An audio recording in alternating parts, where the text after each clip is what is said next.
Hello everyone, welcome to Math Easy where we make math easier to understand with our free Tagalog mathematics tutorial. If you're new here, please subscribe para po updated tayo sa mga susunod pang mga lessons.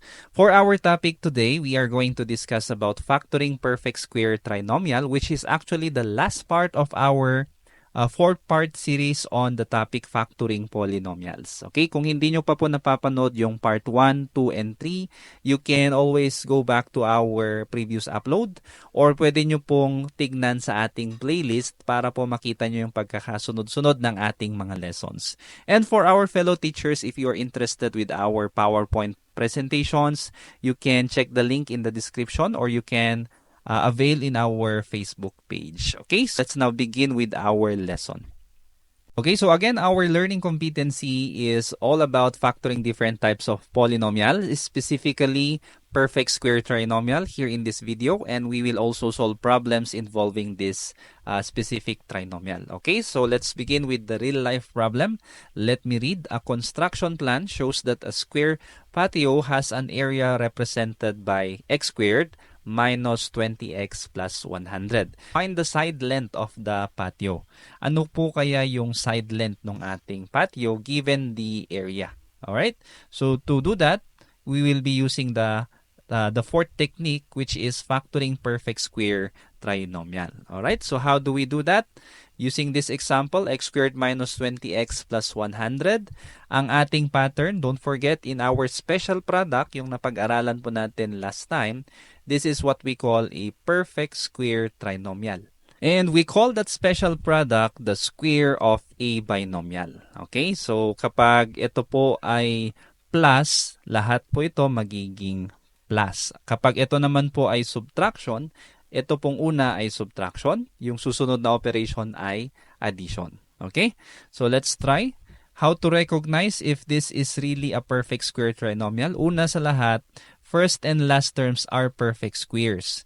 Ito po bang first term natin, perfect square? Yes, x squared is a perfect square. Ito po bang last term natin ay perfect square? Yes, 100 is also a perfect square. Ibig sabihin may mga square root po sila. Second is middle term is double the product of their square roots. Ibig sabihin, ito bang middle term natin which is negative 20x? Is this double the product of the square root of the first and last term? Check po natin. Ano po ba ang square root ni x squared? It is x. Ano po ang square root ng 100? It is 10. Okay? Pag pinag-multiply po natin si x at saka si 10, ano po ang sagot? It will be 10x. And if we're going to multiply it by 2, it will be 20x. So, ang sagot po natin dito, ang factors niya is x minus 10 and then x minus 10. So, this is actually a perfect square trinomial. Kaya ang factors niya, it's just the square of a binomial which is x minus 10. Pwede pong ang pagkakasulat ay ganito na mismo. Yung binomial, the quantity raised to 2. Okay, let's have more practice. Let's have example number 2. We have here x squared plus 6x plus 9. Now, i-check lang po natin kung ito po ay perfect square trinomial. So, how do we do that? Let's check whether the first term and the last term are perfect squares. Are they perfect squares? May square root po ba sila? Yes. Ano pong square root ng x squared? It's x. Ano pong square root ng 9? It's 3. Now, if we multiply yung square roots nilang dalawa, x times 3, it will be 3x. Pag times 2 ba natin, will it be 6x? Yes po. Ibig sabihin, this is a perfect square trinomial. Therefore, our factors, you just get the square root of the two terms. Square root po ng x squared ay x, and then ang square root po ng 9 is 3. So, we have here x plus 3, the quantity raised to 2. Ito na po yung mga factors natin. Okay, for example number 3, we have here 4a squared minus 12a plus 9. Okay, so let's check whether this is a perfect square trinomial. Ano? So we have here 4a squared, ano po ang kanyang square root? At saka yung 9, ano rin po yung kanyang square root? Okay, so the square roots are 2a and then 3. So 4a squared, square root niya is 2a. 9, ang square root naman niya is 3. So, if we're going to multiply 2a and 3, the answer is 6a. if we're going to multiply it by 2, magiging 12a. So, ito po yung factors niya.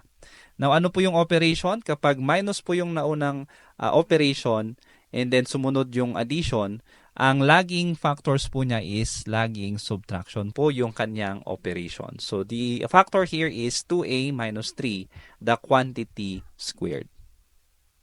Okay, you can practice the skill by answering these exercises. I'll give you time to answer this. And then mamaya, pwede nyo pong tignan. You can pause this video and then come back later. You can play and then check the correct answer. Okay, I'm going to show you later on. So, God bless po sa inyong pagsagot.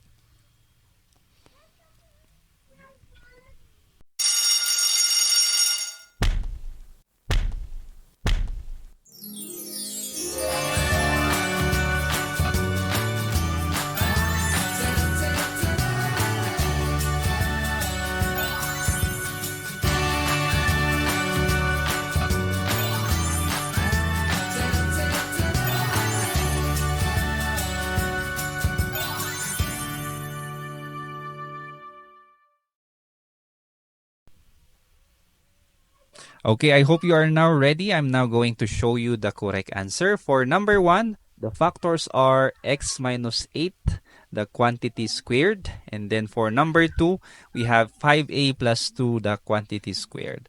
And then last, we have 6a minus 5, the quantity squared. These are all the factors in these exercises. I hope nakuha nyo po ng tama yung sagot. And I hope na meron ulit po kayong natutunan dito sa ating video lesson. And congratulations, we are now done with the topic on factoring polynomials. Okay, so thank you for listening.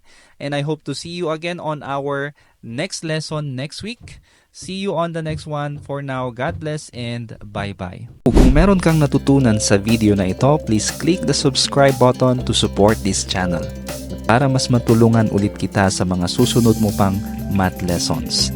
Lagi mong tatandaan, ang math ay para sa lahat. At ako si Teacher Van, nagsasabing dito sa Math Isip, lamang ang nag-iisip. God bless and see you on the next video. Bye-bye.